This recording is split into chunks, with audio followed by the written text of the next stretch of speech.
Et dans l'actualité également, cette grosse frayeur pour une habitante marseillaise de 92 ans. Son appartement a été en grande partie détruit par ce qui semble être un tir de mortier.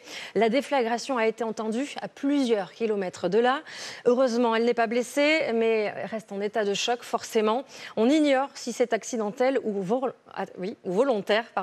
Une enquête a été ouverte sur place. Tristan Vartagnan et Étienne Bonneau. L'appartement est inhabitable. Du balcon, il y a tout qui a explosé au niveau de son petit salon de jardin qu'elle avait pour manger déjeuner le matin. Et après les dégâts, ils sont tous là, ils sont tous apparents. Il y a tout qui a explosé, il y a tout qui s'est vidé. Voilà, il y a de la poudre de partout. À 6h20 hier matin, un mortier d'artifice est tiré et explose sur le balcon de cet appartement, d'après un syndicat de police. À l'intérieur se trouve Marcel, une dame âgée de 92 ans.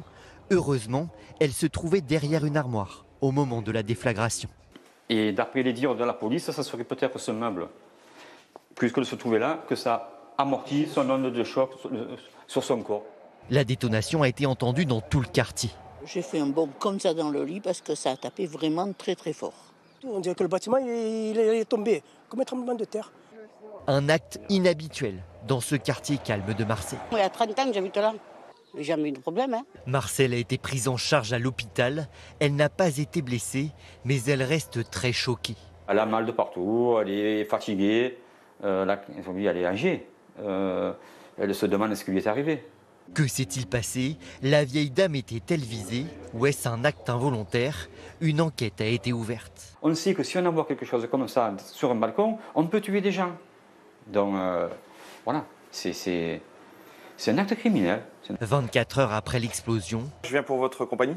Les experts estiment déjà les dégâts. Les dommages principaux sont des dommages de souffle, parce que l'impact a eu lieu au niveau du balcon et que quelque part on a des cloisons qui sont en carreaux de plâtre et donc elle souffre facilement du support et du souffle. Marcel ne peut pas encore revenir dans son appartement.